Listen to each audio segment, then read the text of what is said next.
Pada part sebelumnya, Pangeran Wisong yang setelah menghina Ratu dihajar habis-habisan oleh Pangeran Songnam. Bagaimanakah kisah selanjutnya? Yuk kita langsung gas ke part berikutnya. Selepas jam belajar, Ratu Imhua yang sedang bahagia mengajak putra mahkota untuk jalan santai di taman.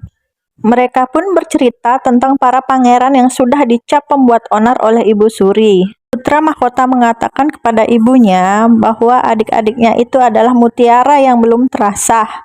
Nah, sedang asik-asiknya ngobrol, tiba-tiba putra mahkota jatuh pingsan. Sang ratu pun panik dan memerintahkan para pelayan membuat kerumunan untuk melindungi putra mahkota supaya tidak ada yang melihat putra mahkota jatuh pingsan.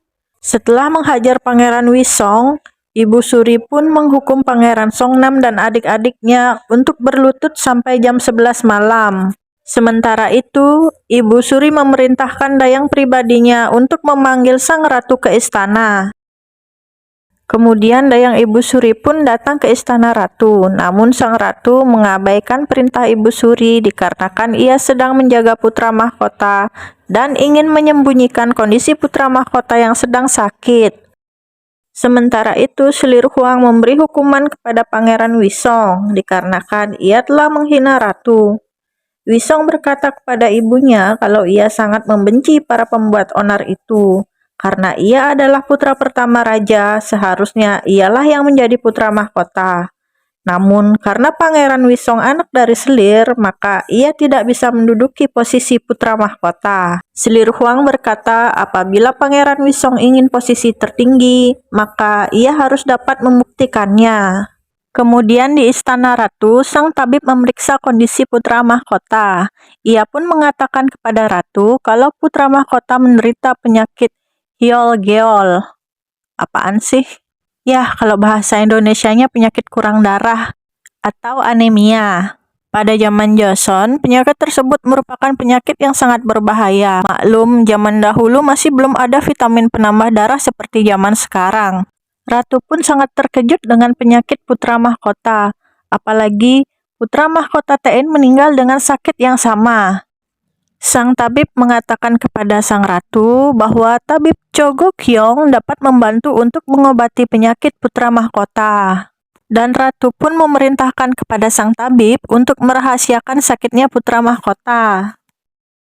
Setelah itu, Ratu Inhua pun bergegas pergi untuk menemui raja untuk membahas tentang kondisi putra mahkota agar tabib Cho bisa diperintahkan untuk merawat putra mahkota. Namun malam itu sang raja rupanya sedang blaem-blaem dan ditemani oleh orang yang akan menjadi selir barunya. Seketika itu Ratu Inhua pun mengurungkan niatnya untuk menemui sang raja. Kemudian saat kembali ke kediamannya, Ratu pun terkejut dikarenakan Ibu Suri sudah menunggu di depan kediamannya. Karena sang ratu sedang menyembunyikan putra mahkota di kediamannya, ia pun tak mungkin mengajak Ibu Suri untuk masuk. Ibu Suri pun merasa tersinggung dengan perlakuan ratu. Ia pun beranjak pergi dan mengatakan tentang hukuman yang ia berikan kepada keempat putranya karena telah menyerang Pangeran Wisong. Dan diam-diam Ibu Suri menyuruh dayangnya untuk memeriksa putra mahkota di istananya. Sementara dalam derasnya hujan, para pangeran mencoba bertahan menjalani hukuman dari Ibu Suri. Ratu Inhua yang sudah mendapatkan informasi tentang keberadaan para pangeran datang untuk menjemput mereka dan menyuruh mereka untuk kembali ke kamarnya masing-masing. Pada saat menatap putra mahkota, Ratu sangat sedih, berharap agar putra mahkota cepat segera sembuh. Kemudian pada pagi hari, keempat pangeran berangkat ke sekolah bersama-sama. Tetapi mendadak kebingungan mengapa para pangeran yang lainnya berlari tergesa-gesa. Namun pada saat tahu kelas hari ini tentang hubungan intim, jelas saja Pangeran Muan alias Si Keong Racun ini langsung bersemangat. Pelajaran yang dibahas oleh sang guru kali ini adalah hubungan intim dan tata cara memiliki keturunan. Pada saat membuka buku pelajarannya, ekspresi mereka pun tampak luar biasa. Mereka pun tampak melongo dan malu-malu kucing. Dan ada juga yang tidak mengerti. Dan yang paling bersemangat adalah Pangeran Muan. dan ia pun menyimak pelajaran dengan sangat tekun. Kemudian pada saat raja mengunjungi Ibu Suri dan membahas tentang salah satu menterinya yang akan ditugaskan di Tiongkok, Ibu Suri memiliki ide untuk mengadakan seleksi teman belajar putra mahkota yang baru, dikarenakan anak dari menteri yang menjadi teman belajar putra mahkota akan ikut pergi bersama ayahnya ke Tiongkok. Berita itu pun sangat mengejutkan Ratu Inhua, karena seleksi tersebut hanya boleh diikuti oleh para pangeran saja. Kemudian Ratu Inhua mengundang para selir lainnya untuk mengumumkan berita tersebut. Para selir terlihat tampak antusias karena mereka menganggap itu adalah peluang yang sangat bagus untuk putra mereka. Para pangeran dibebaskan untuk mendaftarkan diri dan tidak boleh ada paksaan untuk mereka. Selir T yang dulunya adalah dayang dari Ratu Inhua merasa sangat bahagia karena Ratu memberikan dukungan kepada Pangeran Bogem untuk mengikuti seleksi tersebut. Dikarenakan Pangeran Bogem adalah pangeran yang paling cerdas di antara pangeran lainnya. Dengan wajah sumringah, para selir berbondong-bondong datang ke tempat Ibu Suri dengan membawa hadiah.